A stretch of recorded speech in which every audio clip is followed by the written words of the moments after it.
Why is it so important for us to avoid sin? Today on the Midweek Move, we're going to talk about that.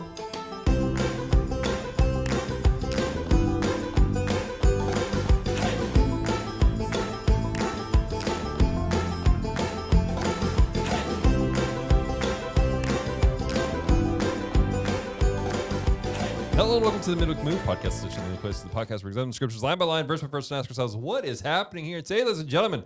We're continuing the Midweek Move weekly short series with Mr. Caden. How's it going, brother? Good. I'm tired, but I'm fine. I feel good. You had a Monster Energy drink this morning? I did. All right. It was great. How's film school going for you? It's fun. Yeah. What's been the best part? I'm thinking. I don't know. I guess just I enjoy editing, but I didn't get to do a whole lot of it yet. I'm hoping to do more. You will do a lot more today. I promise you that. So we've been going through the book of Mark, and we're in chapter 9. Talked about a lot of really great stuff over the last couple of weeks. We had Kinsley talking about listening to people and that kind of thing. We had Brayson talking about not thinking more highly of ourselves, being humble and thinking about others first, and being intentional about seeing the good things in people. And then last week, Kinsley did a really great job, the other Kinsley, not that first Kinsley, talking about how we need to be aware of the people, other people in the community as a whole. And today, Jesus is going to be talking about some pretty serious things here. Let's jump into it, starting in verse 42 of Mark chapter 9. Whoever causes one of these little ones, in context, there's a kid in the room, Jesus is looking at a kid, one of these little ones who believe in me to sin, it would be better for him if a great millstone were hung around his neck and he was thrown into the sea. And if your hand, what? One of the violent moments in the Bible. It's very it's kind of serious right there. Yeah. And if your hand causes you to sin, cut it off. It is better for you to enter life crippled than with two hands to go to hell, to the unquenchable fire. And if your foot causes you to sin, cut it off. If it is better for you to enter life lame than with 2 feet and thrown into hell. And if your eye causes you to sin, tear it out. It is better for you to enter the kingdom of God with one eye than with 2 eyes to be thrown into hell. Where their worm does not die and the fire is not quenched. For everyone will be salted with fire. Salt is good, but if the salt has lost its saltiness, we're getting into the other things. Oh, I'm sorry. I should have stopped right there before him. I think there's a lot of amputation going There's on. There's a lot taking place here. But again, it's metaphorical, all right? He's not telling you go out and cut off your hand. That sounds terrifying. Let's make sure that's clear for everybody here. But Jesus, again, he's pointing out the seriousness of sin. He talks about, first off, if you cause another kid to sin, it's better for you. And he's talking about if you have something in your life causing you to sin, chop it off. Again, we'll make sure this is clear because some people, this is crazy. Early church history, some people took stuff way too literal. Oh, dear God. And sounds terrible. Hurt themselves. And terrifying. It's not good, right? Jesus is not telling you to hurt yourself, all right? He will never tell you to do that, okay? But he is talking about kind of metaphorically certain things. How do we practically live this out? Again, he pointed at the very seriousness of this, the seriousness of you causing someone else to sin or a child to sin specifically, but other people, and then avoiding sin for yourself. So how do you practically live this out? So to help avoid causing others to sin, lead by example and don't be like just a jerk. And also don't like spread misinformation about anything. Like don't gossip because that's a huge thing. And then to avoid yourself from sinning, just keep an eye out for anything that could cause you to sin. And if anything is causing you to sin, get rid of it immediately before it takes a huge part of your life. So what's a practical thing? Like what does that look like? What's something that maybe a potential stumbling block that you're like, let me avoid this? People. Can't avoid people. I know. No, I mean like very specific things. So like people who aren't a part of your like church community or just like people that you can tell would not be good people to hang around.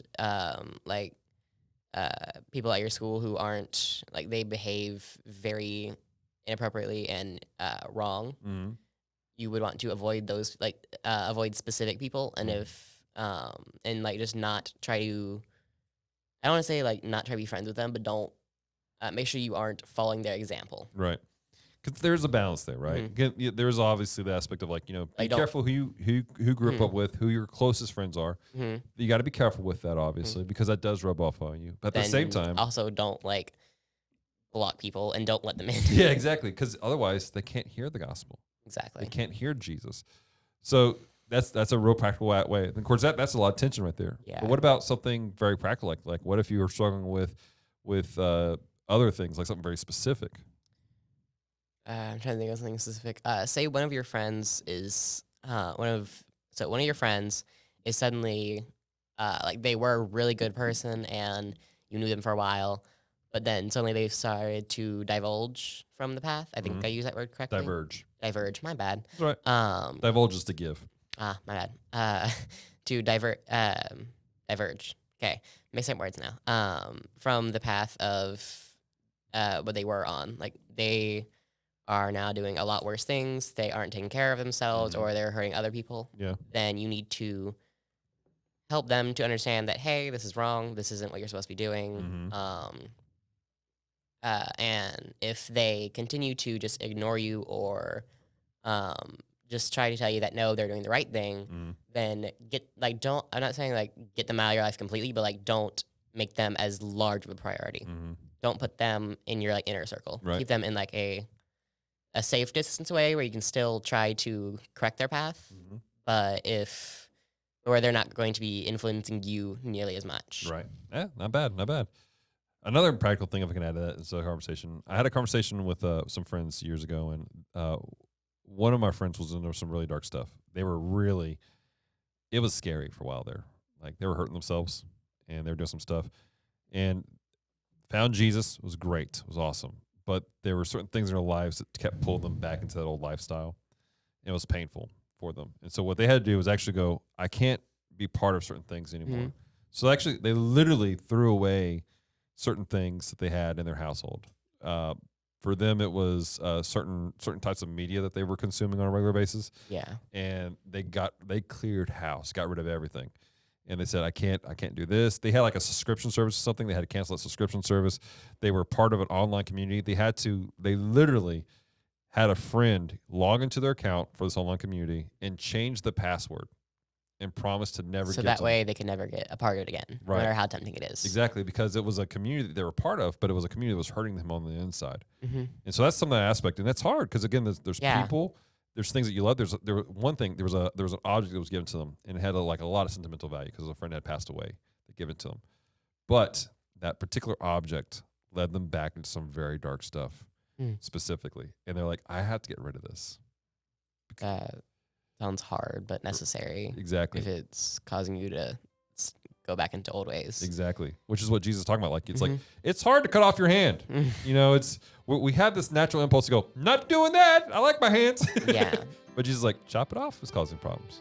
And so that's the like kind of metaphorical. Right. Metaphorical. Very metaphorical. So, but what does that tell you about the importance of the value of your walk with Christ over these earthly things? That it's just more important in general. Or not just over everything. It is more important. Right. And I'm not saying that your earthly life it's not important, but I'm not saying it isn't important. Right. I'm dying. No, it's okay. I was struggling too.